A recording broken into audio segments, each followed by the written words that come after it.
पुराने जमाने की बात है। बगदाद के किनारे एक छोटा सा गांव आबाद था, जिसका नाम सुल्तान नगर था। उसी गांव में एक निहायत लालची शिकारी रहता था, जिसका नाम यूसुफ था। एक दिन यूसुफ जंगल में अपना जाल बिछाए बैठा था। सूरज गुरूब होने को था और पूरा दिन गुजर चुका था, मगर उसके जाल में कोई शिकार नहीं फंसा था।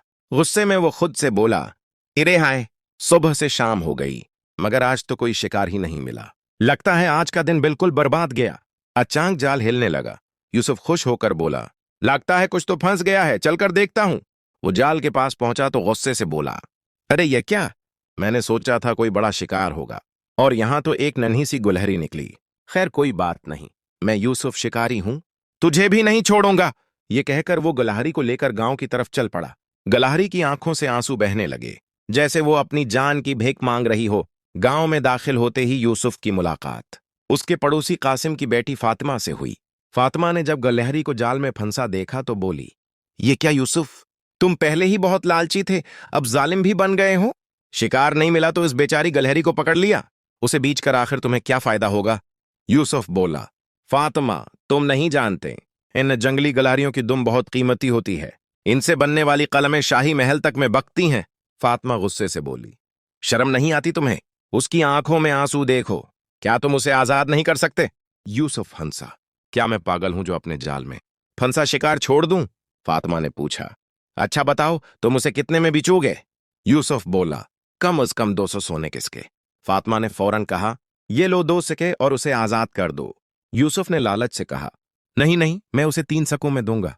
फातिमा ने अफसोस से कहा, लालची इंसान, तेरा लालच कभी खत्म नहीं होगा, ये लो तीसरा सिक्का भी ले लो, मगर इस मासूम को छोड़ दो। गुलहरी आजाद होते ही फातिमा की तरफ देखकर जंगल की तरफ दौड़ गई।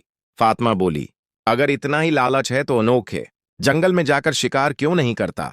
सीना है वहां अजीब व गरीब वाकयात होते हैं। ये कहकर वो चली गई। रात को यूसुफ सोचने लगा कि फातिमा ने शायद ठीक ही कहा था। उसे अनोखे जंगल के किस्से याद आए और यासर चचा का ख्याल आया, जो वहां जाकर वापस लौट आए थे। अगले दिन यूसुफ यासर चचा के पास गया और अनोखे जंगल का राज पूछा। यासर चचा ने बताया कि वो जंगल दरअसल एक भूल भलियां है, जहां एक बोलने वाला तोता उनकी जान बचाकर उन्हें बाहर लाया था।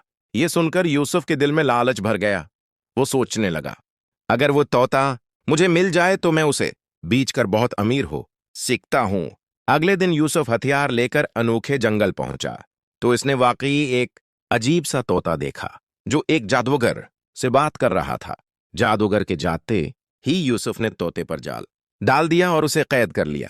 तोता गड़गड़ाया मगर यूसुफ न माना। गांव वापस आकर यूसुफ ने तोते को जबरदस्ती लोगों का मुस्तकबल बताने पर मजबूर किया।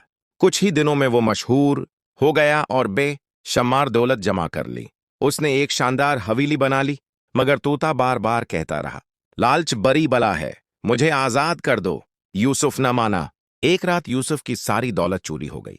वो घबराकर तोते के पास आया और अपना मुस्तकबल पूछ बैठा। हालांकि तोते ने पहले ही मना किया था। तब तोते ने सच बताया कि एक जादूगर ने उसे ये ताकत